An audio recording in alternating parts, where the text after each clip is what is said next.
OJK sudah mulai mengabaikan chat ancaman dari DC karena kan sebenarnya kan di aturan OJK itu DC pinjol tidak boleh menagih dengan cara kekerasan, ancaman, teror dan yang lain sebagainya. Tapi OJK malah mengabaikan. Ini akan jadi tanda bahaya buat kalian yang sedang galbay soalnya. Assalamualaikum warahmatullahi wabarakatuh teman-teman semuanya. Pada kesempatan video kali ini saya ingin membahas terhadap yang namanya OJK abaikan teroran dari DC. Dan ini menjadi hal yang kalau kata saya sih ya cukup membahayakan juga buat kalian yang gampang takutan.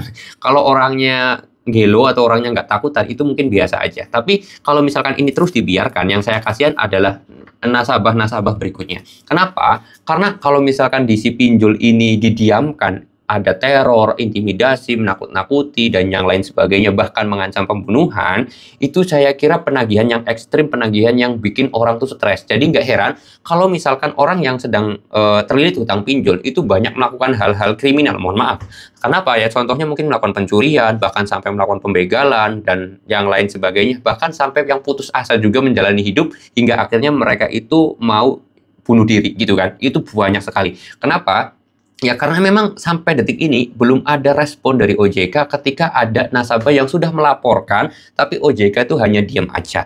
Ini saya juga nggak tahu ya, apakah OJK sama pinjol ini ada kong kali kong, saya juga nggak tahu, tapi ini akan berdampak sangat luar biasa sekali ke depannya untuk nasabah-nasabah yang terlilit utang pinjol. Ya kalian bayangkan sajalah, sekarang ini penagihan di situ luar biasa ekstrim. Mungkin yang galbay udah 2 tahun ya atau 1 tahun ke atas itu bakal enjoy aja nerima teroran dari DC, ancaman dari DC itu enjoy aja. Tapi buat nasabah yang baru galbay ini jadi masalah. Kenapa? Ya karena pikiran mereka ketika baru telat sehari 2 hari nggak bakal ada teror, nggak bakal ada ancaman seperti ini. Tapi ternyata baru telat 3 hari aja udah ngancem, udah neror, udah bahkan mengintimidasi, menindas, melecehkan. Itu semuanya udah keluar dari DC pinjol. Dan ketika ada nasabah yang melaporkan, nggak direspon oleh OJK.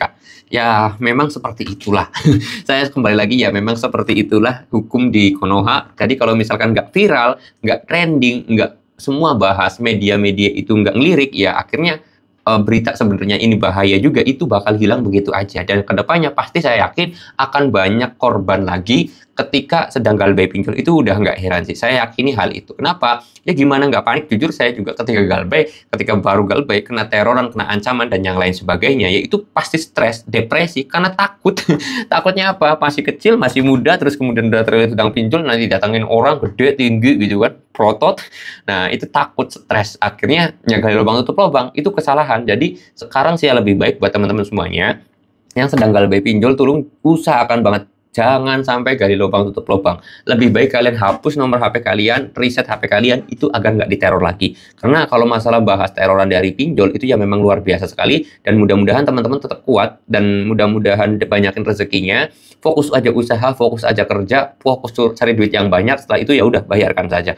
Tapi jangan lupa ya, hapus nomor HP atau ganti nomor HP, reset HP itu dilakukan dulu biar teman-teman tuh bisa fokus kerjanya dan dapat duitnya. Oke, mudah-mudahan video ini bisa bermanfaat dan teman-teman semuanya jangan panik, jangan takut dulu, jangan stres dulu karena kalau udah stres, udah depresi, udah panik ini bisa bahaya buat kalian juga. Oke, kalau kalian mau tanya-tanya boleh tinggal tulis aja di kolom komentar. Saya mau tutup dulu videonya dengan kata Assalamualaikum warahmatullahi wabarakatuh.